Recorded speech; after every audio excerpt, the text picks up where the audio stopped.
basket où mon gamin fait ci, fait ça, etc. Il s'agit aussi de bien définir leur attitude pendant les matchs. Vous avez une posture d'entraîneur.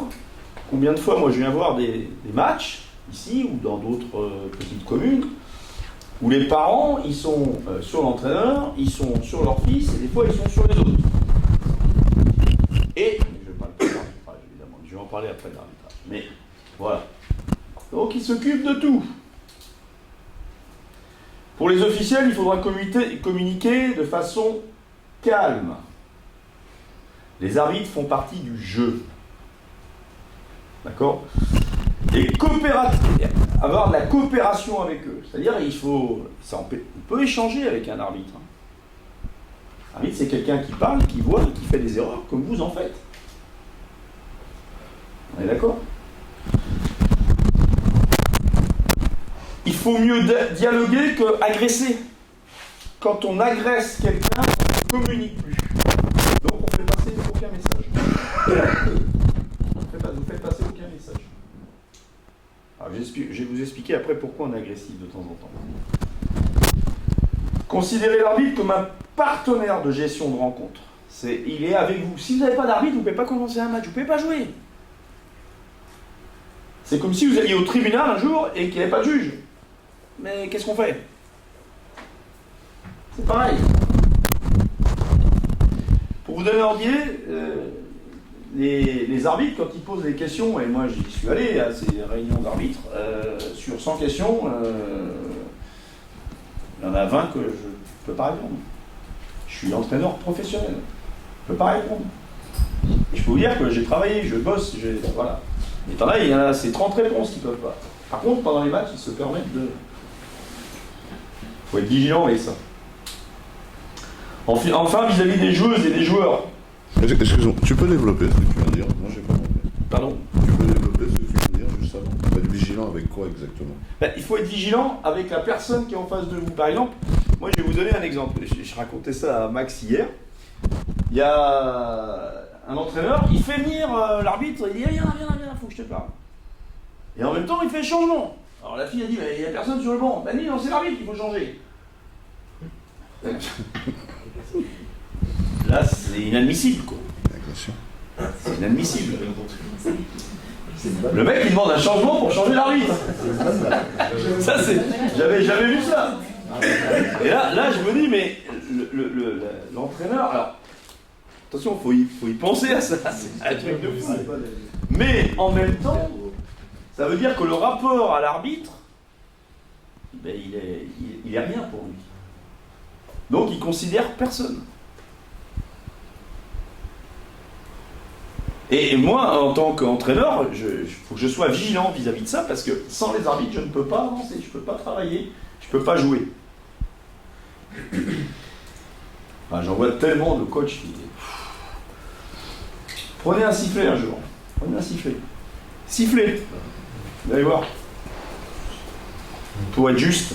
Vous savez qu'en Pro A, en Belgique Elite, les matchs qu'il y a ici, donc voilà, les matchs de très haut niveau, un arbitre, les 3 arbitres, ils font 14 erreurs par match. Ils font 14 erreurs par match. Vous ne les voyez pas toujours. Et quand tu es avec 14, c'est pas beaucoup. Donc des fois, on ne les voit même pas. Mais eux, quand ils analysent le match, ils s'aperçoivent qu'il y a 14 erreurs qui ont été faites. Un coup de sifflet, un marché. Voilà, bon. Alors maintenant, il y a un peu la vidéo pour l'Euroleague, mais pour le championnat de France, il n'y a que le droit à 2 fois seulement. Chaque arbitre fait 14 erreurs ? Non. Ensemble. Ah, d'accord. Ensemble, les arbitres font 14 erreurs. Tu le sais, toi, c'est même peut-être plus... Non, je crois que c'est 14. Non, c'est ça. Enfin, vis-à-vis des joueuses et des joueurs, notre métier, c'est de transmettre à la fois de la passion, parce que moi, je pense que sans passion, vous ne pouvez pas devenir entraîneur. Enfin, quand on aime quelque chose, il faut de la passion. Il y a des gens qui sont entraîneurs, c'est alimentaire. Ils ne sont pas passionnés par leur travail, par leur... voilà. C'est alimentaire. Le club leur a dit, tiens, tu vas aller passer le BPJEP, c'est tout, on va te filer 1300 balles par mois, voilà, c'est vital, c'est alimentaire, mais il n'y a pas de passion. Sans passion, on n'avance pas. Et vous devez avoir de la passion, mais aussi du contrôle. Restez mesuré en toutes circonstances. Ça, c'est la posture de l'entraîneur. Rester mesuré en toutes circonstances. Dans la défaite, comme dans la victoire. Moi, je vois des mecs en Benjamin, ils gagnent le match, ils sont là, ouais, au milieu du terrain et tout ça. Ça m'inquiète. Ça m'inquiète. Le mec qui perd, il balance un coup de pied dans une bouteille, il fait sauter le banc. Ça m'inquiète. Il n'y a plus de contrôle.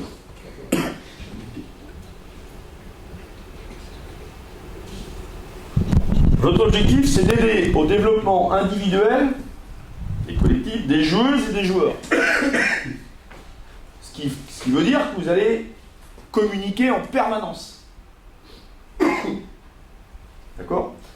On va en reparler tout à l'heure. Avec les individus pour connaître exactement leur fonctionnement, être exigeant, mais aussi tolérant. Notamment dans les phases d'apprentissage. Les jeunes, ils font des erreurs. C'est pas grave de faire une erreur. S'il comprend, après, quand on le corrige, quand on... Voilà, c'est ce que je disais tout à l'heure, il va comprendre les choses. Il est capable de les comprendre. Les erreurs, elles sont nombreuses chez les petits. Et quelquefois, ça peut énerver. Mais si vous voulez faire ce métier-là, il faut avoir beaucoup de patience. Et vous croyez qu'un petit, quand il arrive avec déjà un ballon de basket, il ferme les yeux quand il attrape la balle. Alors, non, mais c'est vrai, c'est comme ça. Donc, si vous demandez des choses qu'il ne peut pas faire, il ne va pas les faire tout de suite, quoi. Tout ça en restant positif et enthousiasme. Votre communication, c'est également votre langage corporel. Et le langage corporel, ça passe par aussi la tenue. Je viens pas en tongs, par exemple, pour coacher un match. Voilà, j'arrive pas avec une cigarette au bec. Une casquette. Une casquette. Pardon. Vous devez être un exemple pour les joueurs, les parents et tous ceux qui vous regardent. Et dans un match de basket, il y en a beaucoup qui vous regardent, contrairement à ce qu'on peut croire. Voilà. Alors pourquoi des fois on dérape ? Parce que l'être humain, il a 3 cerveaux. Sa tête. La tête, c'est quoi ? C'est la connaissance du jeu, c'est la connaissance de votre sport, c'est le culturel, la culture. Voilà, ça c'est votre tête. Ensuite, vous avez le cœur. Le cœur, c'est quoi ? C'est les valeurs, la famille, l'équipe. Les valeurs. Et puis le dernier, c'est ici. Et c'est là que ça se complique. Qui n'a jamais été stressé pour faire un match de basket ? Levez le doigt. Qui n'a jamais été stressé dans la vie ? Levez le doigt. Donc le stress, ça se passe où ? Ça se passe là. Le ventre. Et avec ça, notre comportement, il peut changer. Parce qu'on n'a plus de maîtrise. On en parlait hier avec Corinne dans la voiture. Elle me dit, moi, des fois, voilà, alors, quand on est autour d'une table comme ça, ou assis, comme vous êtes là, c'est facile d'en parler. Quand vous avez une salle de 5000 spectateurs, quand vous avez des arbitres, vous avez des supporters, que vous avez une équipe adverse, que vous avez des arbitres. Voilà. Vous voulez essayer de jouer un rôle, vous allez exister un peu, etc. Et le stress vous emmène. C'est-à-dire que le naturel revient au galop. Le naturel revient au galop. Tout le temps. Et au lieu de rester calme, expliquer les choses avec sérénité, en étant paisible, parce que ça, si plus vous allez crier, moins vous allez être entendu. Mais avoir de la sérénité dans ces moments-là, ça demande un gros effort et ça se travaille. Alors vous allez me dire comment ? Il faut travailler ça. Ça a l'air déjà prendre du recul. Prendre du recul. Je vais vous expliquer, moi. Je vais vous donner un exemple. Un jour, j'arrive en finale de Coupe l'Euroleague, finale. On gagne la demi-finale, on arrive en finale. Vous arrivez en finale de l'Euroleague, attention, hein. Vous arrivez dans une salle, il y a 8000 spectateurs. Vous avez tout le monde contre vous parce que vous êtes à l'extérieur. Bon, je pense à Petch la dernière fois qu'on l'a gagné. Parler de basket après 69 matchs dans la saison, ça sert à rien. Ça sert à rien. Les joueuses que j'avais, elles savaient que c'était... Tactiquement, on en avait parlé dans toute la semaine. Le jour du briefing, on n'a pas du tout parlé de ça. Je leur ai dit, voilà, vous avez une occasion de vivre quelque chose de super. Mais en même temps, là, nous, ici, on a une salle de 8000 personnes, il y a des gens sur la planète qui crèvent de faim. Qui ne savent pas ce que c'est qu'un monde de basket. Qui n'ont rien à bouffer. Qui ne savent même pas ce que c'est que le sport. Et vous avez un moment où vous pouvez... Tout le monde... Mais qu'est-ce qu'il nous raconte? Et quand on est rentré sur le terrain, les joueuses, elles étaient en dehors du système. C'est-à-dire qu'elles étaient dans leur bulle. Dans la bulle, c'est-à-dire qu'être dans la bulle, c'est quoi? C'est-à-dire que c'est oublier les supporters, c'est oublier les cris, c'est faire son boulot sans penser aux arbitres, sans penser à rien. On s'était isolés, mais pas en parlant de basket, en faisant complètement autre chose. Et souvent, je vais vous expliquer même ce qui s'est passé dans le match. Commence le match, on prend 6-0. Temps mort. 1 minute 35. Temps mort. On n'est pas rentré dans le match. On rentre dans le match. Mais doucement, sans paniquer. On n'est pas rentré dans le match. C'est tout ce que j'ai dit. Maintenant, il faut y aller. Libérez-vous. Jouez. On a gagné la finale de 30 points. Voilà. Si tu demandes un temps mort et que tu gueules comme un âne, ah putain, c'est pas possible, le début de match de merde comme ça, t'as perdu tout le monde jusqu'à la fin. C'est fini. C'est terminé. Après, moi, je pense qu'il faut relativiser les choses. C'est ce que j'ai fait ce jour-là. Et puis aussi, et ça, c'est un entraîneur qui m'en a parlé. Un entraîneur de foot de haut niveau, il m'a dit un jour, Laurent, si tu fais un métier comme ça, il faut une autre passion à côté. C'est hyper important. Il faut une autre passion à côté. Si tu as toujours la tête dans le guidon, tu auras de la peine à rester toujours objectif sur ton travail. Ça va? Alors une autre passion, moi j'en ai plein de passions. J'aime le jazz, j'aime le vin, j'aime l'œnologie, j'aime la campagne, j'aime... Les femmes, non. Moi, je suis pas trop... Il y en a hein, qui aiment les femmes, et moi non, pas trop. Mais c'est bien d'aimer les femmes, hein. J'aime la femme, déjà c'est pas mal. Oui. Non, je voulais partager aussi sur toutes les astuces, sur le fait de gérer sa colère. La colère, elle est souvent rattachée à ce qui touche à nos valeurs. Alors, les deux sont liés. C'est-à-dire que la colère, c'est ce qu'on ressent sur le moment, hein, c'est ce qui sort des tripes, comme tu dis, et du ventre. Mais on se pose rarement la question de pourquoi cette colère. Et elle est souvent liée à nos valeurs profondes et ce qui est important pour nous. Moi, je me permets de partager une anecdote aussi qui est parlante. Parce qu'elle est parlante et elle est basket. Cette année, j'ai dû abandonner, entre guillemets, les entraînements et les matchs de mon équipe.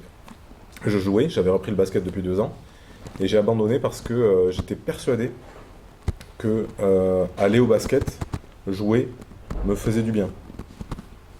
Ok.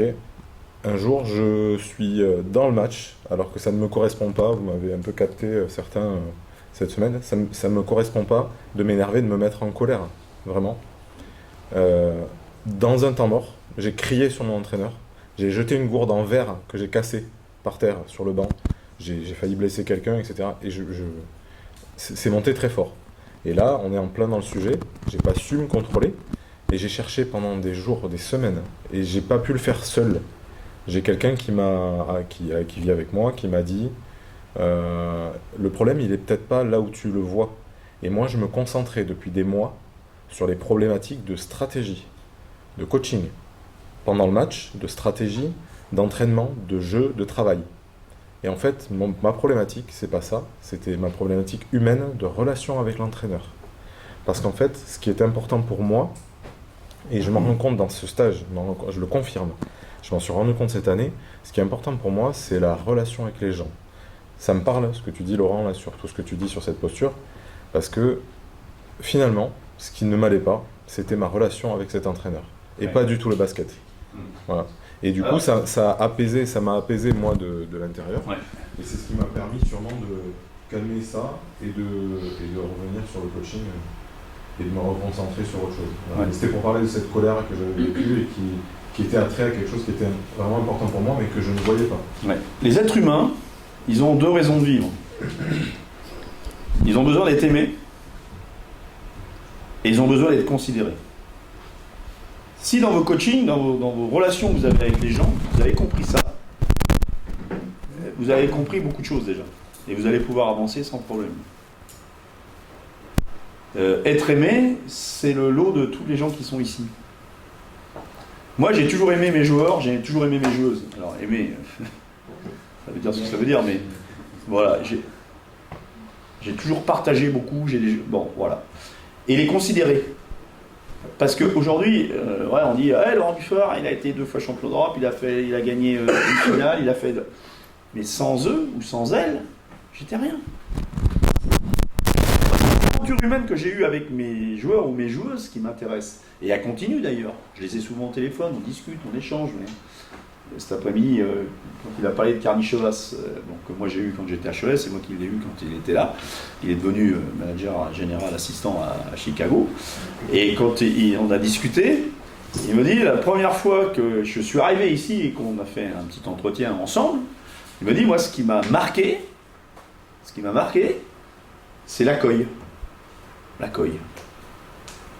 Il m'a dit moi j'arrivais de Lituanie. En Lituanie, là-bas c'est marche ou crève. Aucune considération. On t'est payé. C'est alors que le système un peu éthique, c'est un peu le système communiste, c'est un peu le système voilà, où l'être humain n'a pas de. Il n'y a pas de considération pour ça. Et là, quand il est arrivé ici, il dit voilà, moi je lui dis voilà, tu auras ce rôle-là, voilà, on va te faire jouer comme ça. Et on a échangé, et on a été manger, on a discuté encore. Mais il a été surpris de l'accueil. Et ça, il y a 4 mois, là, quand il est venu, il me dit voilà, bon, ben, ça marque. Et il me dit tu viens à Chicago quand tu veux, etc. Bon, ça me dit, on avance un peu parce que forcément vous allez être confronté à des personnes, à des niveaux. Parce que tout le monde moi je vois si vous entraînez les équipes de jeunes, c'est très hétérogène dans les jeunes. Les groupes que vous avez, ils sont très hétérogènes. Il y en a qui sont là, d'autres qui sont là. Mais quand vous avez des équipes avec des différents âges, vous êtes obligé de fonctionner avec eux. Pas faire autrement. Donc c'est les accompagner. Et puis résoudre toutes les difficultés justement qui sont liées à ça. Alors, je ne vous parle pas, et je crois que c'est demain, mais Max il va en parler mieux que moi, c'est les parents, etc. Mais c'est surtout, vous avez des enfants difficiles à gérer dans un groupe, c'est pas évident. Vous avez un enfant qui est doué, c'est pas évident. Vous arrivez à l'entraînement le premier mercredi de début de saison, vous avez 23 personnes qui sont là, 23 gamins, vous êtes tout seul. Qu'est-ce que je fais ? C'est des situations de terrain, donc ça demande des qualités d'adaptation. On ne peut pas faire n'importe quoi. Et puis après, il faut, dans vos groupes, aujourd'hui, dans n'importe quel club qu'il y a ici, vous avez peut-être Céline Dumerc, vous avez peut-être Victor Weizenbayer, vous avez peut-être Tony Parker, et vous ne le savez pas. Vous ne le savez pas. Je peux vous dire une chose, Tony Parker, Rudy Gobert, quand il était ici, à 17 ans, il n'y a personne qui aurait mis un copec sur lui. Personne. Aujourd'hui, c'est un joueur de NBA, référencié, etc., etc. Bon. Parce qu'il y a un mec qui y a cru, qui s'appelle Jean-François Martin, parce qu'il a su humainement le développer, parce qu'il a su le faire travailler, parce qu'il a su qu'il allait être grand, et que, voilà, après, ils l'ont mis dans des conditions optimum pour le développer. L'aider à changer, à progresser, à se développer, et puis aussi trouver aussi ses propres solutions. Par exemple, Rudy, je vais vous donner un exemple, quand il était ici, puis qu'il a commencé un peu à jouer avec les pros, bon, et ça le faisait chier de faire de la cuisine, par exemple. Et ben, il avait pris une cuisinière qui faisait à manger, donc avec la diététique, etc. Bon, ben, quand on a ce volonté de vouloir bien manger, de vouloir bien dormir, ben, en général, vous réussissez. Là, je disais un document sur le sommeil hier. Schumacher, il dormait beaucoup. Bon, il dort toujours, hein, d'ailleurs, mais oh, ça, c'est dégueulasse. Hein. Pas d'humour comme ça, surtout que c'était un grand champion. C'est au niveau du changement là. Mais LeBron James, je lisais son truc, là, LeBron James, il dit, moi, j'ai besoin de mes 8 heures de sommeil. c'est réparateur, c'est voilà. Donc l'hygiène de vie est important aussi. Dormir, si vous dormez bien, vous blesserez moins. Ça a été prouvé ça. L'INSEP, ils ont fait des tests là-dessus, ça a été prouvé. Tout le monde est comme ça. Ensuite, alors concilier le travail de terrain avec un relationnel. Pardon. Je fais une parenthèse sur le sommeil, Ouais. mais qui est lié à la formation. Il est prouvé en neurosciences que toutes les situations que vous vivez la journée, vous les rejouez de façon inconsciente pendant les phases de sommeil paradoxal, qui est une période de votre sommeil. Ce qui veut dire que, pourquoi on fait répéter les gens souvent? Parce que derrière, le cerveau répète les situations vécues pendant la journée et pendant la nuit, et c'est comme ça qu'on construit des synapses aussi. Synapses, c'est les connexions entre les neurones. Je vais fermer la parenthèse parce que c'est pas le sujet. Merci, Voilà. c'est vrai. Concilier le travail de terrain avec un relationnel adapté. Bon, ça, c'est votre métier. Vous avez à avoir. Voilà. Alors, on en a déjà parlé. Antoine, il me le disait quand j'étais au Maroc avec lui, en Espagne, même chez les petits, ils recherchent déjà l'intensité. Ils recherchent l'intensité. La concentration. C'est pas pour ça que ils font pas d'erreurs. Hein. Ils en font plein. Peut-être même plus que les Français. Mais ils savent où ils veulent aller, faisant comme ça. Apprendre de ses échecs, bon ça on en a déjà parlé. Alors, quel état d'esprit pour exceller en compétition? Ça c'est un truc qui me... toujours, entre formation et compétition. Est-ce qu'on peut faire les deux en même temps? Est-ce que c'est séparé? Hier on a parlé des paliers. Et on a vu qu'à un moment donné, si on veut faire de la compétition, il y a des âges pour ça. Il y a une connaissance technique, il y a un potentiel physique qui vous permet de faire ça. J'en parlais avec Régis dernièrement. J'ai dit, qu'est-ce que c'est la qualité d'un joueur pour intégrer l'équipe première de CV? Qu'est-ce qu'il faut? Le physique, c'est le premier truc, le premier point qu'il m'a dit. Si vous n'avez pas le physique pour jouer, c'est fini. La deuxième chose, un point fort. En l'occurrence, lui, c'est le tir à 3 points. C'est quand même une sacrée qualité. Mais s'il y a déjà 2 points comme ça, le joueur il a de grandes chances de réussir. Voilà, ça il faut le savoir.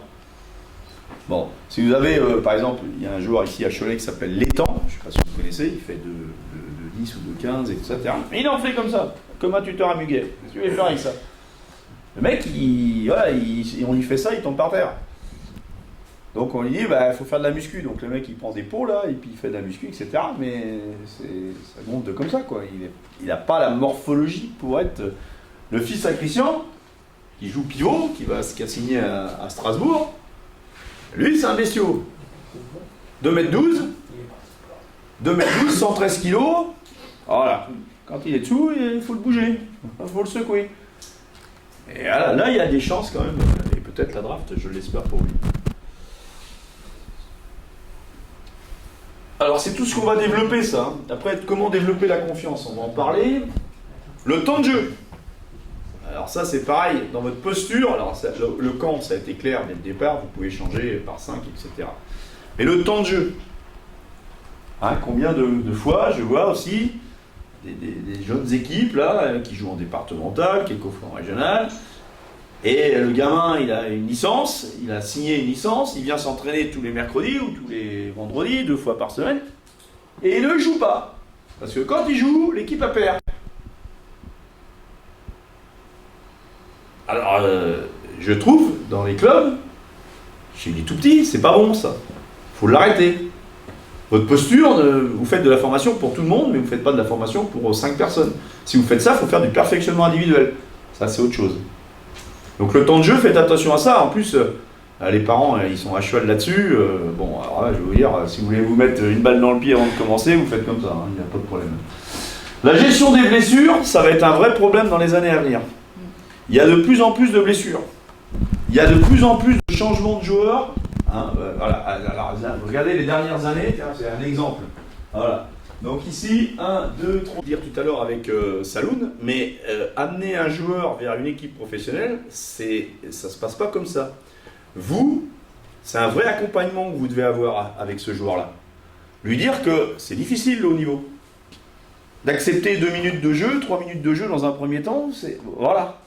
Lui faire comprendre après tout ce qu'il va y avoir autour de lui, parce que savez, plus vous réussissez, plus il y a de parasites qui arrivent.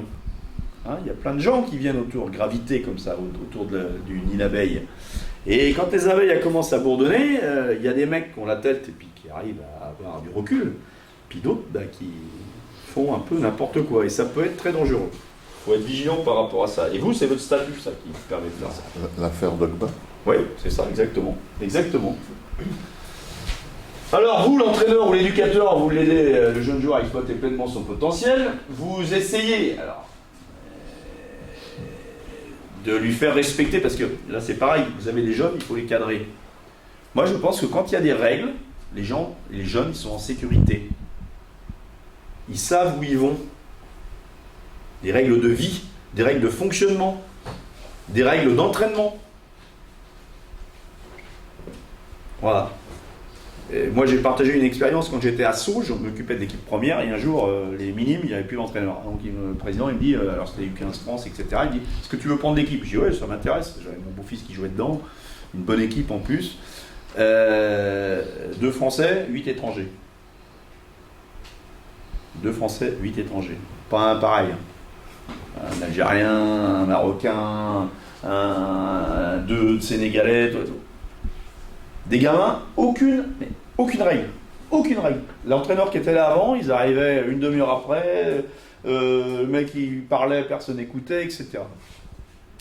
Et quand moi j'ai repris le truc, la première chose qu'on a fait, on a mis des règles qui n'ont pas été respectées tout de suite.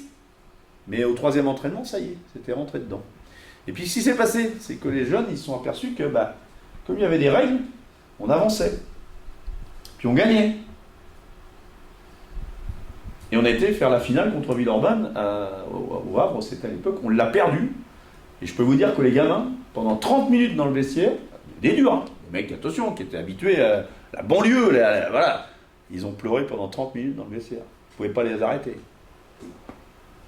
Ils ont été marqués par ça. Et des fois, j'en croise des jeunes que j'avais là-bas à l'époque, maintenant qu'ils sont évidemment adultes, et qui me disent, Laurent, tu te rappelles? Voilà, ils ont le souvenir de ça. Et c'était rien, c'était uniquement des règles de vie. Et avoir cadré les jeunes, c'est pas être autoritaire, c'est simplement les faire avancer vers le même but ensemble. C'est ça. Alors, l'entraîneur doit insister sur la qualité technique avant tout. Faire une passe, c'est communiquer avec l'autre. Faire une passe, au basket, c'est communiquer avec l'autre. C'est ce que je vous disais hier ou avant-hier, je ne sais plus si je vous l'ai dit hier. Les êtres humains, les jeunes aujourd'hui, ils sont très individualistes. Pour des raisons qui ne sont pas de leur faute. Pas de leur faute. C'est la faute d'un système, c'est la faute de toute la technologie qu'il y a autour d'eux. Et regardez, moi j'ai un petit-fils, il y a 2 ans et demi, il sait mieux tripoter sur mon téléphone que moi. Le jour, j'ai dit, tu peux me mettre la photo de... Ah, t'inquiète pas, tac, tac, tac, tac, 2 ans et demi. Bon, mais ils sont là-dessus tous les jours, ils font que ça. Donc ils utilisent les nouvelles technologies, mais en même temps, ils ne sont pas ouverts sur le reste. Et ça, c'est un peu dangereux. Donc, moi, je pense que faire une passe, c'est communiquer avec l'autre, c'est être au service de l'autre, c'est accepter l'autre comme il est. Voilà. Ça me paraît important. L'entraîneur, c'est un guide. Et si vous ne croyez pas dans les gens que vous entraînez, alors notamment chez les jeunes filles, c'est encore pire. Vous êtes encore plus un guide spirituel. Chez les jeunes filles, chez les femmes, l'entraîneur, il a vraiment une posture à avoir qui est hyper importante. Si,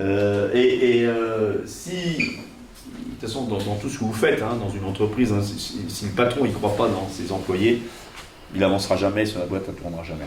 Jamais. Sauf dans les grands groupes où là, vous êtes des numéros et il n'y a pas de considération, il n'y a rien. Mais dans des petites boîtes, il faut absolument croire dans les gens avec qui vous travaillez. Alors attention, avec leurs qualités, leurs défauts, leur caractère, leurs sentiments, leurs émotions, etc. Oui, des talents cachés. Des vrais talents. Quelquefois, moi je fais beaucoup d'interventions dans les entreprises, on recrute quelqu'un pour avoir un poste, alors qu'à l'intérieur de cette boîte-là, il y a des gens qui ont du talent, mais ils ne l'ont jamais exploité. Ils ne l'ont jamais montré. Ils ne l'ont jamais mis en évidence. Et si le manager, le patron, l'entraîneur ne le met pas en avant, voilà. Les énergies, c'est pareil. Les énergies. Moi, je me rappelle, quand on était sponsorisé par chez Paquier, on avait un mec qui nous suivait tout le temps. Et puis, il était intendant avec nous, hein, il était à table et tout ça. Puis je dis, ce mec-là, il a des trucs, quoi. Il a une culture, il a une maîtrise de... Et j'en parle un jour avec Louis-Marie Paquier, qui était le patron de chez Paquier. Et Brioche Pesquier, pour vous donner un ordre d'idée, c'est 5000 personnes hein, dans le groupe. C'est 800 millions de chiffre d'affaires, c'est une boîte énorme, qui fait de la brioche, des biscottes. Voilà. Bon. Et bien ce mec-là, aujourd'hui, c'est le numéro 2 de la boîte. Et il n'était pas du tout prédestiné à ça, mais c'est parce qu'il y a quelqu'un qui a cru en lui. Qui a cru dans son énergie, dans son talent. Et puis surtout, les zones de doute, parce que le doute c'est la pire des choses. Dans la vie, le doute c'est la pire des choses. Les psychologues ils peuvent en parler. Quand quelqu'un commence à douter, hein, c'est le problème de la défaite. Si vous perdez et que vous savez pourquoi vous avez perdu, c'est pas un problème. Si vous perdez 2 fois et que vous savez pourquoi vous avez perdu, c'est pas un problème. Mais 2 fois, 3 fois, 4 fois, et quand le doute commence à s'installer, là vous mettez en péril le groupe. Parce que le doute c'est la pire des choses. On ne sait plus. Le doute c'est quelque chose qui a un rapport à rien. On est perdu. Alors après on dit, il faut retrouver de la confiance. Mais retrouver la confiance, on va en parler après, c'est pas si évident que ça. Excuse-moi, le talent c'est le potentiel? Alors, entre talent et potentiel, il a un don. Il a un don, ouais. Moi je pense plus à un don. Oui, Inné. Ouais. Parce que le talent, je vais vous expliquer ce que ça veut dire. Demain, Victor Mwenbaya, il est blessé, il ne peut pas jouer. On va le remplacer par un autre joueur. Qui va être un très bon joueur aussi. Hein, mais qui ne va pas avoir le même talent. Du tout. Moi, je me rappelle quand j'avais Antoine Rigaudot ici, un jour il s'est blessé. Le président il dit, on va retrouver un autre joueur. Oui. Si vous êtes dans une entreprise et que vous avez la secrétaire qui est enceinte ou qui est malade, vous allez retrouver une secrétaire qui va mettre un peu de temps à faire le truc, elle a fait une formation comme ça. Elle a peut-être du talent, on n'en a peut-être pas, mais on peut la remplacer. Quelqu'un qui a du talent, c'est quelqu'un qui fait des choses pas comme les autres. Qui se permet de faire des choses pas comme les autres. Le talent, c'est ça. C'est-à-dire que c'est très compliqué à trouver. Et l'exemple de Victor, c'est exactement ça. Hier, il joue pas, on l'a remplacé par un autre mec. Hein. Il y a un autre mec qui a joué à sa place. Il a joué. Il n'a pas été mauvais. On a gagné. Si on a Victor, on gagne peut-être de 20 points. Il y a des dimensions hors normes. Or non, c'est ça, non, mais le talent, après, lui, c'est un extraterrestre du basket. C'est pour ça que c'est un autre débat. Mais dans d'autres circonstances, il y a d'autres joueurs comme ça, c'est exactement ça. Et puis alors il y a toujours eu talent, potentiel, don, etc. Donc entre tous ces 3 mots-là, il y a plein de paramètres. On dit tiens, c'est un potentiel. Qu'est-ce que ça veut dire être un potentiel? Ça, c'est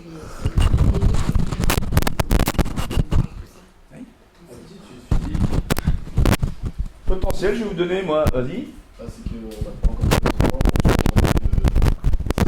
si cette possibilité sur lui, on peut découvrir un talent de nous. Ouais, peut-être. Il y a la marge de progression. Ouais. Ça peut être ça, oui, c'est vrai.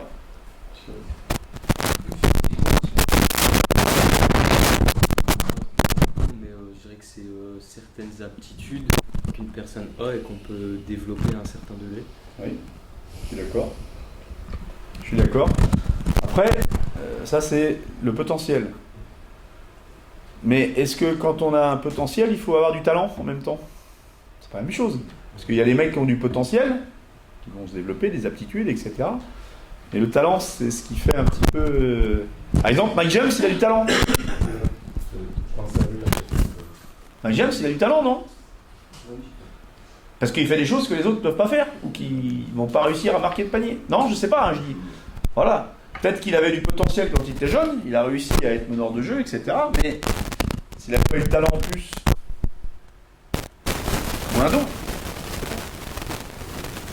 Une question par rapport à ça, avec ton expérience, est-ce que tu as souvent touché du doigt des talents, et est-ce que tu t'en es souvent servi, alors pas au sens péjoratif du terme, hein, est-ce que tu t'en es souvent servi, est-ce que tu l'as exploité, ce talent, à haut niveau et dans Alors, c'est difficile de trouver des talents. Je vais vous raconter une histoire qui m'est arrivée personnellement. Quand je suis arrivé à Sceaux, j'étais dans un club de Pro B, j'avais 24 ans.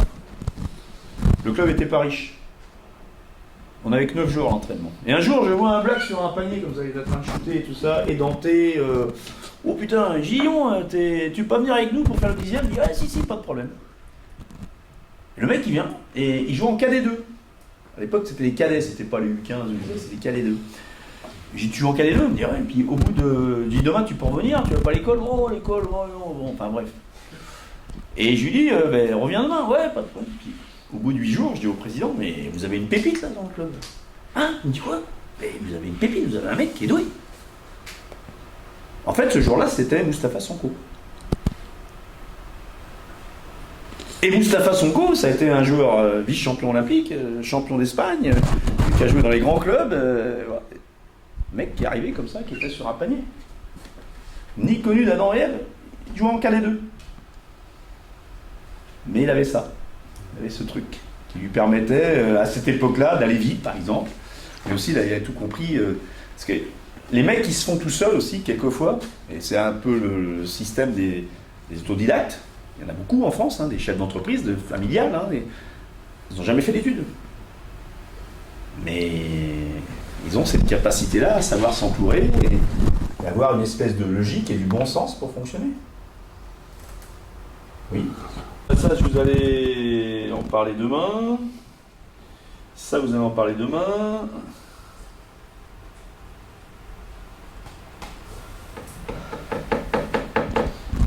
Deux éléments sont importants indispensables même, pour apprendre. La première, c'est oser pour oser. C'est-à-dire qu'il faut oser faire les choses. Oser faire des choses. Il y en a, ils sont toujours... Toujours oser. Et il faut avoir confiance en soi. Sinon, on fait rien. On ne fait rien. C'est triste à dire. Moi, j'ai des copains que j'avais dans le temps, je les ai plus, mais heureusement d'ailleurs, parce que les mecs étaient complètement fous, quoi. Les mecs, ils osaient tout.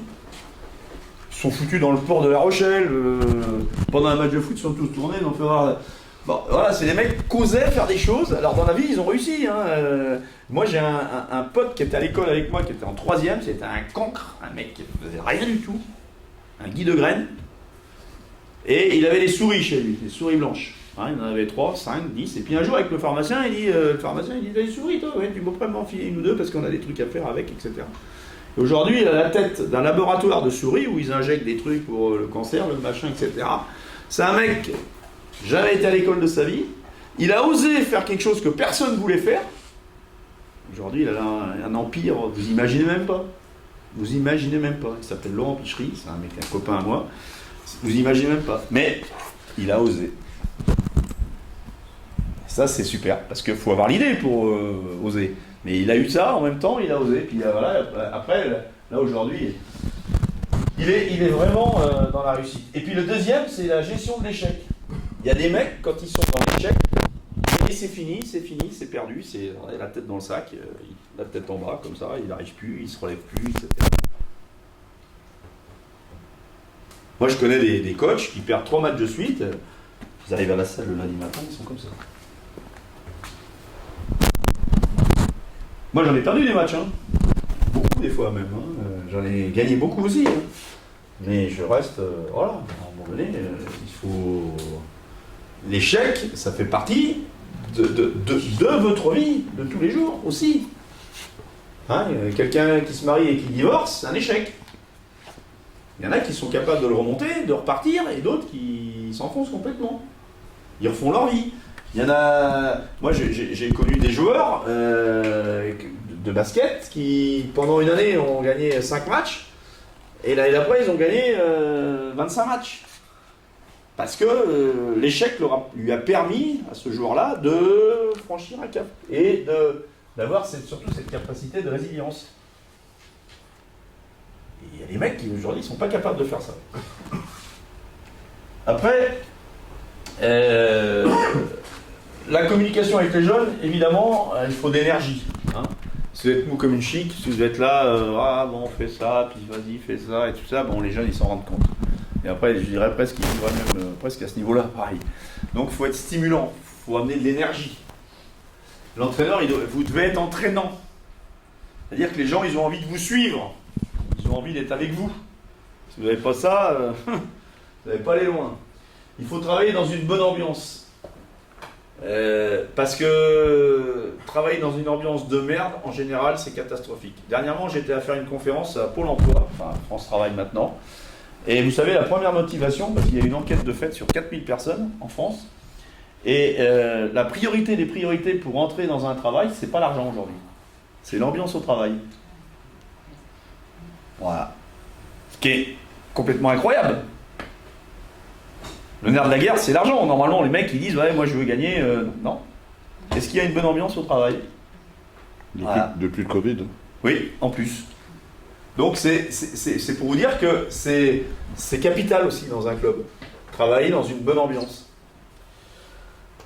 Et l'entraîneur, vous êtes le garant de ça. Si vous voulez avoir une ambiance de merde, c'est vous. Hein. Si vous voulez avoir une ambiance où tout se passe bien, où il y a de la communication, de la coopération, de l'énergie, de la confiance, bah vous allez voir, hein, vous allez faire avancer le club 2 fois plus vite. Par contre, si vous créez un climat d'incertitude, vous taillez dans le dos, mais quand la personne est en face de vous, il dit « Ah, c'est bien ce que tu as fait ». Non, c'est pas comme ça que ça se passe. Il faut mieux dire les choses, ça s'appelle la critique constructive, c'est pas évident, on pourra en parler un jour si vous voulez, mais c'est bien de faire comme ça. Les adultes. Hein? Aux adultes. Aux adultes, oui. Non, mais on va pas dire justement aux enfants. Non, mais les enfants, quand c'est bien, il faut leur dire. Le problème, c'est qu'on leur dit toujours quand c'est mal. Mais quand c'est bien, il faut leur dire, au contraire. Oui, non, mais. Mais quand c'est pas bien, il faut aussi leur dire. Moi, je me rappelle, il y a 3 ans ou 4 ans, quand j'étais à Angers, il y a un petit gamin qui avait du caractère. Dès qu'il ratait un truc, il prenait le ballon, il balançait le ballon. Et je dis, attends, mais tu vas où là? Je dis, ton énergie, dépense-la sur le terrain. Bon, j'ai fait comprendre des choses. Et là, je l'ai revu il y a très peu de temps. Il est un peu plus... il m'a dit, ça y est, j'ai canalisé mon truc et tout. Mais il faut leur dire quand même les choses, hein, quand ça va pas, quand ça sort du cadre. Après, la communication, vous savez ce que c'est, la communication, l'effet sandwich. Vous savez ce que c'est, ça, non? Vous avez quelque chose à dire à quelqu'un. Par exemple, j'ai quelque chose à te dire à toi. Je vais commencer par du positif. Je vais dire, putain, toi, c'est bien ce que tu fais, là, t'as au niveau de l'entraînement. Au milieu, je mets ce qui va être négatif. D'accord? Là, par contre, tu vois, t'as pas insisté assez sur le truc, voilà, tout ce qui va être négatif. Et puis, je finis, par la dernière couche du sandwich, sur quelque chose de positif. C'est-à-dire que tu fais passer un message, mais qui est à la fois important, parce que c'est là que tu vas mieux comprendre les choses, parce que quand on dit à quelqu'un que c'est pas bien, ça rappelle plus que quand on dit c'est bien. Moi, si je dis à Christian, donne-moi 3 qualités, il va me les donner, les 3 qualités. Par contre, tu me donnes 3 défauts. Oh putain, il dit, qu'est-ce que je vais lui dire? Parce que ça, c'est difficile à dire aux gens. Et c'est surtout difficile de l'accepter. Tu comprends? Vous comprenez ça? Ah, c'est toute la différence. Il faut avoir une posture aussi adéquate et rigoureuse avec les parents. Bon, ça, Max, il vous en parlera mieux que moi. Ah non, tu m'as dit non. Tu m'as dit c'est la semaine La prochaine. semaine prochaine, non, mais. Ah oui, bah cette semaine, ouais, t'as peut-être pas le temps de le faire. Non, on verra. Ok. Ça, c'est une phrase de Tal Ben-Sahar qui veut dire tout ce que ça. Voilà. Regarde, je propose une chose. Pour demain soir, la séance préparation de programmation ou la séance responsabilité des parents, vous nous dites ce qui vous intéresse le plus. Que ce soit le Max ou nous, on est prêt pour la faire. Donc, Ouais. limite, c'est votre besoin qui est le plus important. C'est vrai, le mouvement 2. Si vous n'avez pas de zone de confort, si vous n'arrivez pas à trouver la zone de confort d'un joueur, c'est fini.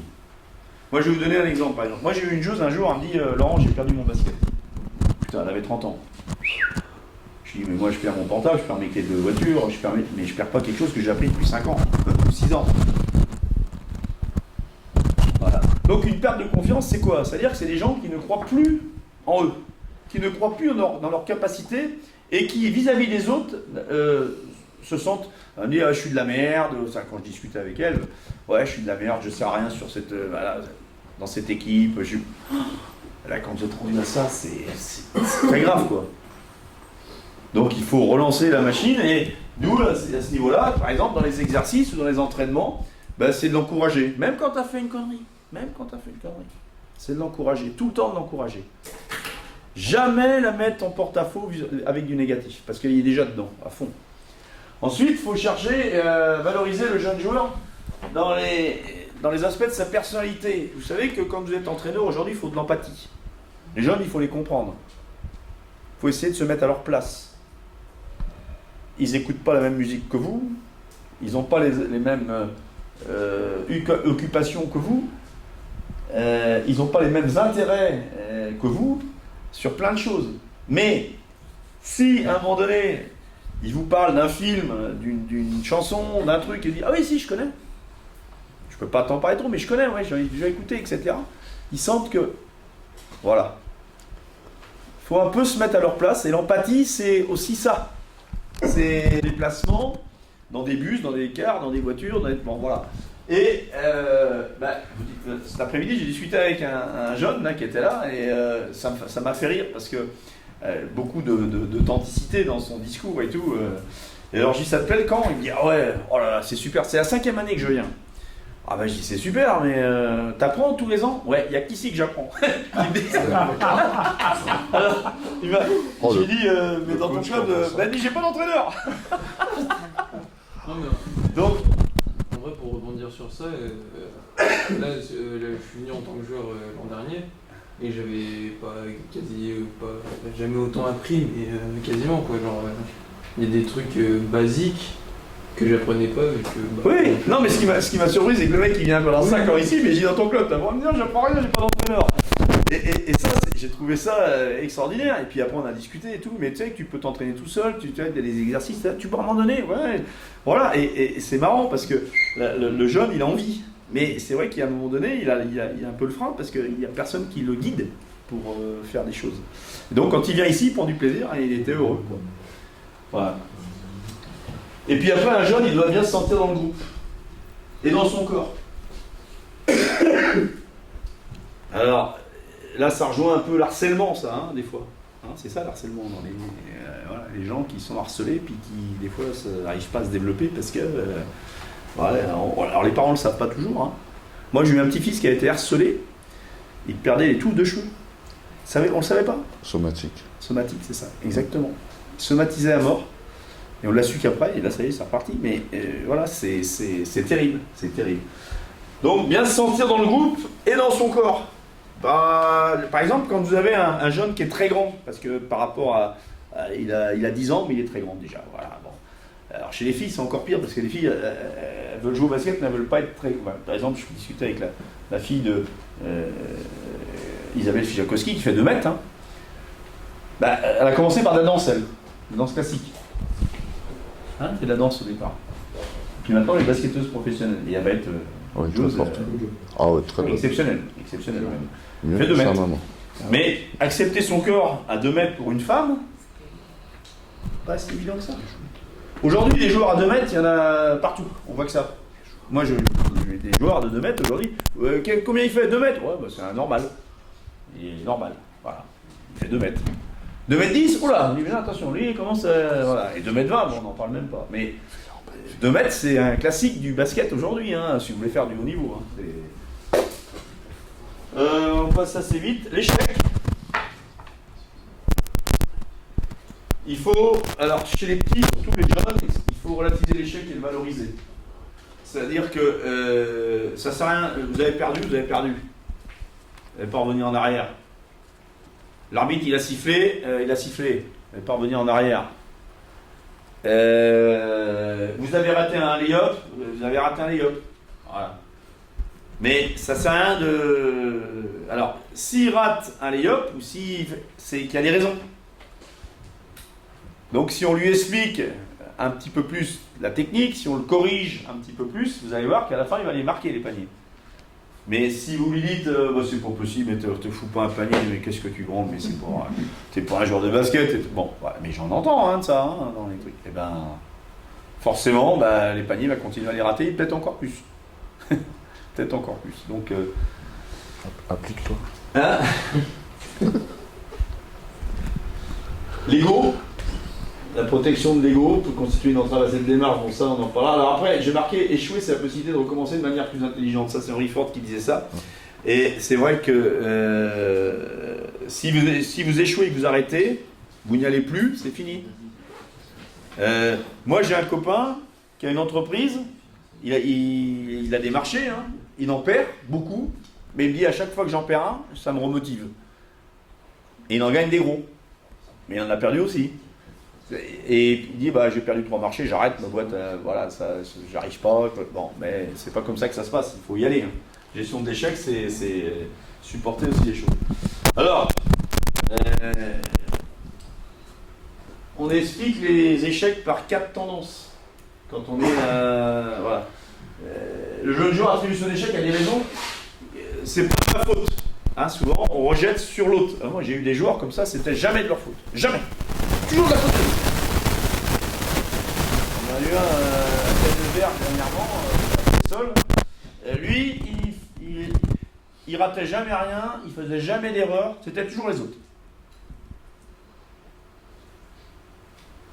Un jour, je lui dis, bah, écoute, c'est bien ça de rejeter sur les autres, mais les autres, ils vont te rejeter sur toi aussi à un moment donné. Hein, ça va être, parce que des fois, tu as l'effet aussi feedback. Ensuite, ça, les causes exceptionnelles. Bon, c'est-à-dire que c'est la première fois que ça m'arrive.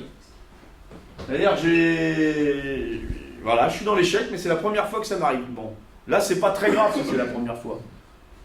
Hein? Ou alors, vous avez une équipe, des fois je vois ça dans des équipes de jeunes, j'en ai vu cette année ici à CV.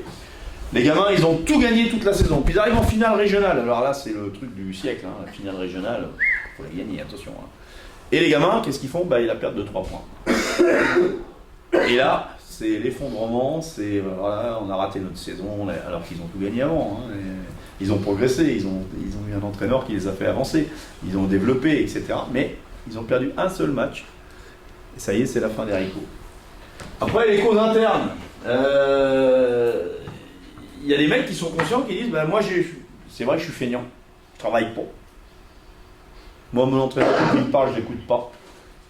Voilà. Donc, bah, forcément, si je travaille pas assez, si vous n'êtes pas dans l'écoute, si vous n'êtes pas dans tout ça, je fais pas assez d'efforts, bah, je gagne pas. Je suis dans l'échec. Et puis le dernier, c'est à chaque fois que je rencontre cette situation, j'y arrive pas. C'est-à-dire qu'il y a des jeunes, moi j'en connais aussi, qui dans des matchs, ils ont des qualités au-dessus des autres, mais ils sont ciblés. Ils sont ciblés. Alors ça, c'est un gros mot, c'est quelque chose qui fait peur des fois, etc. Mais un joueur, il doit être capable aussi, il y a un entraîneur qui le développe, qui le guide, qui lui donne des pistes de travail, des outils pour fonctionner. Mais aussi, lui, il faut qu'il fasse des efforts pour y arriver. Et ça s'appelle l'autonomie.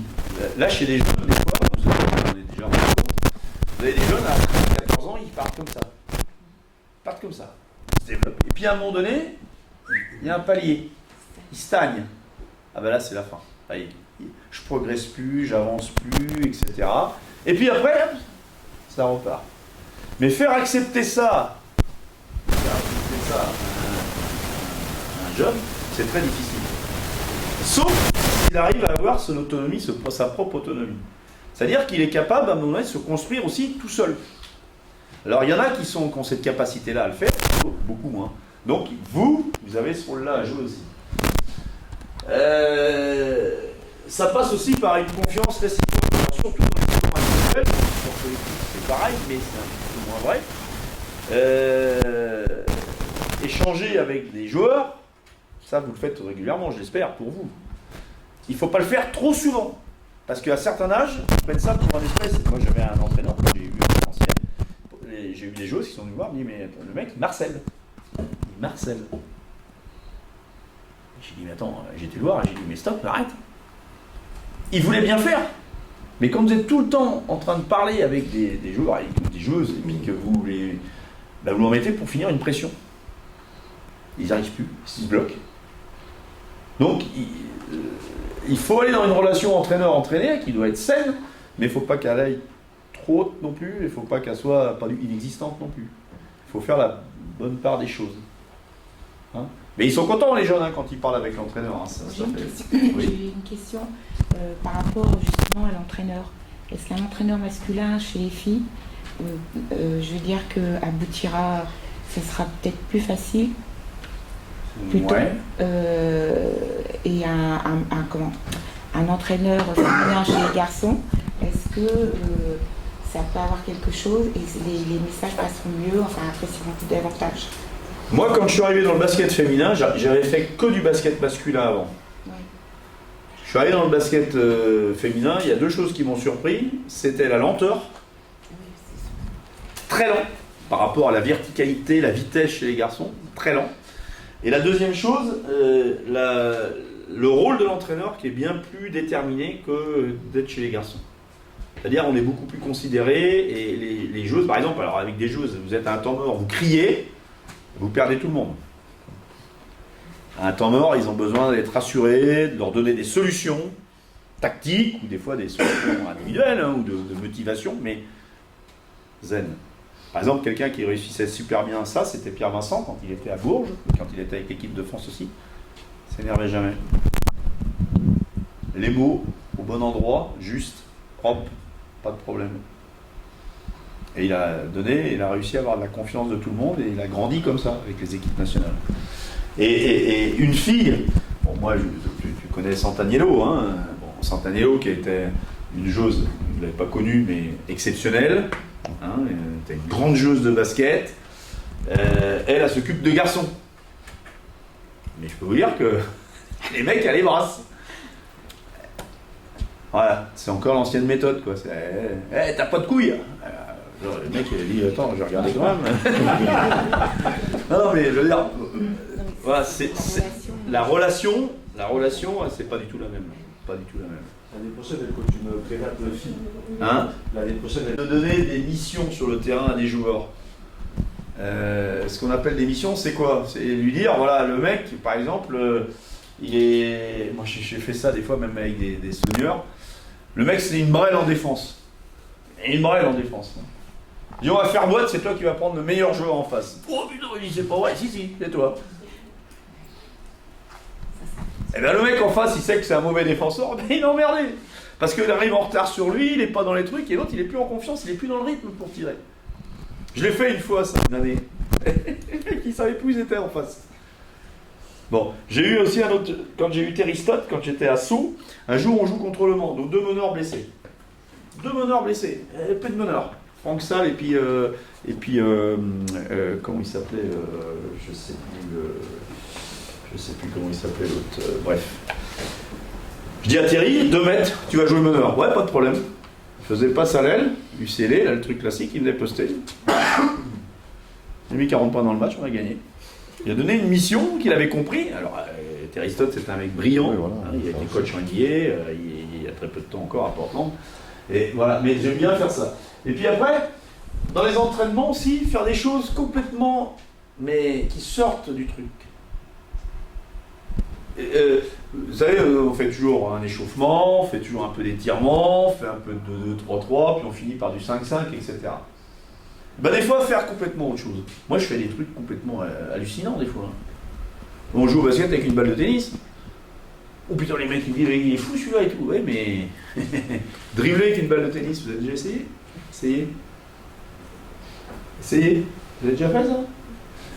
Jouer au basket avec un ballon au pied. Et on n'a pas le droit de... Là, on dribble, on se fait des passes, mais... Essayez. Des trucs complètement loufoques. Et ça sort du truc, et les mecs, ils me disent, mais il est fou celui-là, Laurent Buffard, mais attends, j'hallucine quand je... Ben non, parce que ça les fait... Moi, j'ai fait faire de la boxe. J'ai fait venir une boxeuse à Angers, moi. Fille, championne d'Europe, championne du monde. Le lendemain, les mecs, tout le monde qui va courbaturé de partout. J'ai fait du badminton. J'ai fait du tennis de table.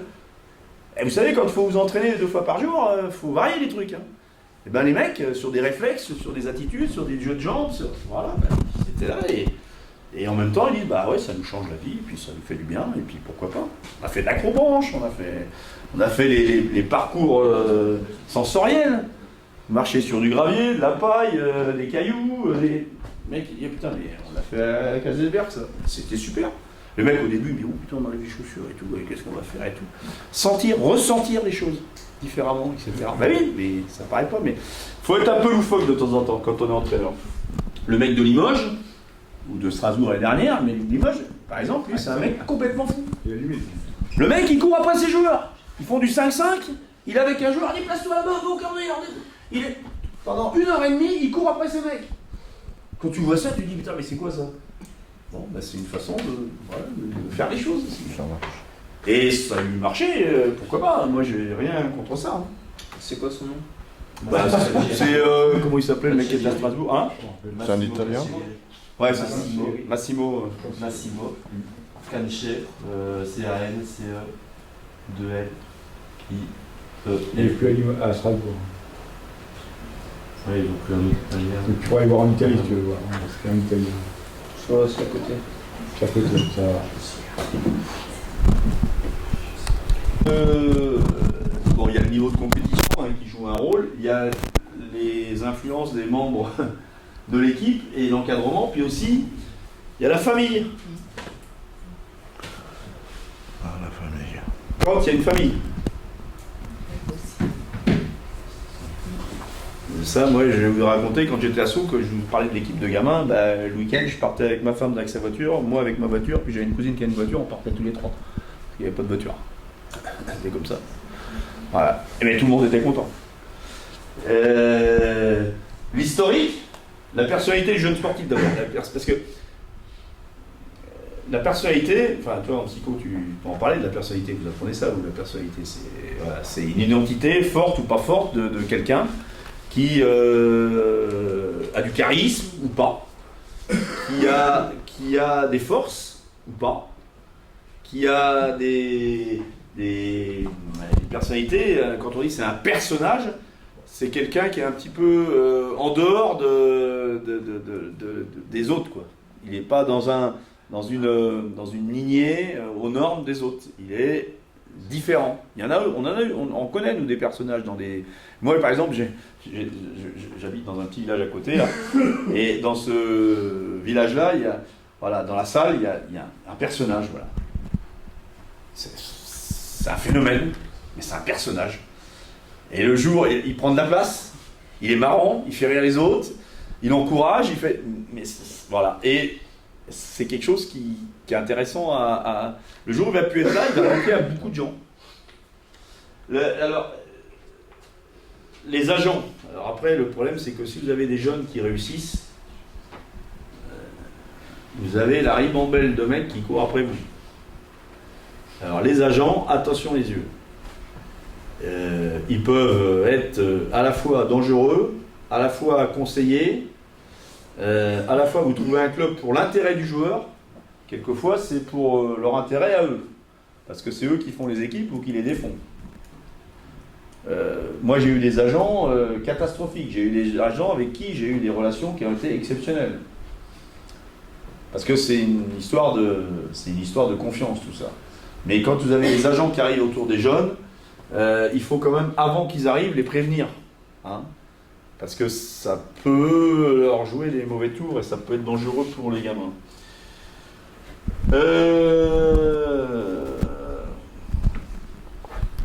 Ça, vous avez une posture, vous avez été éducateur, vous avez construit des jeunes joueurs, vous avez accompagné, et à un moment donné, ils ont 18 ans, 19 ans, ils sont en U18 ou en U15 France d'abord, et 18 après, donc vous allez faire de la compétition. La compétition, c'est impitoyable. La formation, c'est une chose, l'apprentissage, le perfectionnement, c'est des étapes, mais la compétition, c'est impitoyable. Parce que ça veut dire que quand vous allez jouer contre une équipe de U18 ou U15 France, ils font la même chose que vous. Ils s'entraînent pareil. Donc là, il faut encore d'autres qualités que vous devez développer vers votre travail. C'est-à-dire être un battant. Là, À ce niveau-là, il n'y a pas de place pour les faibles. Hein, ça, faut le savoir. La compétition, c'est ça. C'est l'agressivité. Alors, à bon escient, hein, mais si vous n'êtes pas agressif, vous n'êtes pas créateur, je pense que vous n'allez pas loin. Et puis après, concentrer ou centrer sur... avoir une maîtrise de ce que vous faites. Donc normalement, si vous avez travaillé les fondamentaux, si vous avez eu des éducateurs qui vous ont permis de bien comprendre les choses et d'avoir des forces individuelles, vous pouvez les mettre facilement au service du collectif. Mais quand je vois des coachs dans les entraînements des fois où je vais, qui sont en train de faire du 5 contre 5, il n'y a aucune maîtrise de dribble, il n'y a aucune maîtrise de tir, il n'y a aucune maîtrise de passe. Vous perdez votre temps. Il faut mieux faire un entraînement de plus et faire que des fondamentaux pendant 1 an, 2 ans, 3 ans. Moi je me rappelle, quand je suis arrivé ici au club de jeu et basket, j'étais assistant de Tom Baker qui était un Américain. Lui, systématiquement, la première heure, c'était que des fondamentaux. Que des fondamentaux, que ça. J'ai vu les gamins comment ils ont joué après derrière. Parce que moi je les ai récupérés en espoir. Vous n'avez pas ça, ça sert à rien. Et ça, c'est votre boulot. Pour la compétition, il faut alors gagner. Hein, gagner. Quand on fait de la compétition, en général, on joue pour gagner. Et votre posture d'entraîneur, elle est faite pour aussi, à un moment donné, si vous êtes passionné et puis vous voulez aller vers le haut niveau, vous gagnez. Eh bien, c'est ce que je disais tout à l'heure au départ, c'est la gestion du stress. Parce qu'autrement, vous faites n'importe quoi. Vous commencez à rentrer dans quelque chose qui vous ne maîtrisez plus. Donc, comme l'intérieur ressort, l'injustice, vous dites, mais comment les gens ils vont me juger? Si je dis rien, qu'est-ce qu'ils vont dire? Qu'est-ce qu'ils vont dire? Si je gueule pas, qu'est-ce qu'ils vont dire? Si je parle pas aux arbitres, qu'est-ce qu'ils vont dire? Voilà. En fait, c'est votre image qui en prend un coup. Mais en fait, c'est pas votre image qui compte, c'est celle des jeunes que vous avez. Il faut y faire attention. Et le stress, il y a la sophrologie, il y a la préparation mentale, il y a plein de petites choses comme ça que vous pouvez adopter, qui sont faciles à faire, qui nous permettent de... Voilà. Bon, après, moi, j'ai fait des petits exemples. Les parents qui peuvent après déteindre sur les enfants. Tout à fait. Et ça, c'est terrible. Alors là, pour récupérer ça, il faut mieux anticiper puis crever l'abcès avant que ça soit trop tard. Le temps de jeu par rapport un peu, c'est une récompense. Hein. Le gamin qui vient pas dans la semaine s'entraîner puis qui veut jouer, même s'il a beaucoup de talent, il faut essayer d'être un peu réglo. Expliquer la hiérarchie de l'équipe, plus vous allez monter dans les hauts niveaux, plus il va falloir expliquer la hiérarchie. Voilà, le 8 majeur, c'est ça. Après, le 9e, le 10e, le 11e, le 12e, là, c'est les autres. Les promesses non tenues, c'est une perte de confiance. Je te promets que dimanche, tu vas jouer. Le mec, il joue 2 minutes. Bah, le coach, ça y est, c'est fini. C'est fini, il est perdu. Et puis, les attitudes et les comportements sur le banc. Ça, pareil, vous êtes garant de ça. D'accord? Moi, ce qui m'énerve un peu au basket, c'est quand il y a les bancs qui se lèvent, quand il y a un panier, puis ils encouragent les mecs, l'arbitre qui vient et dit « Ah, maîtrise ton banc, etc. » C'est un enthousiasme. Ça, c'est terrible. Ils sont en train de couper quelque chose qui est important. Voilà. Et puis, bah, le mec qui est sur le banc, changement. Ouais. J'y vais. Non, le mec qui s'assoit dessus. Bon. Et puis, il y a le mec qui est assis sur le banc, changement. Ah, puis, il est déjà arrivé. Bon, voilà. L'attitude sur le terrain, ce ne sera pas la même. Le joueur qui sort, tape la main, c'est des choses. Bon, voilà. C'est simple à faire, mais c'est hyper important. La gestion des blessures, on en a parlé.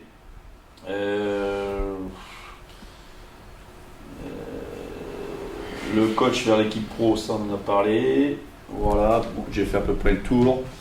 Alors, tout ça, vous pouvez dire tout ce que vous voulez, c'est un métier de communication, verbal et non verbal. Donc pensez toujours à ça. Pensez toujours à ça.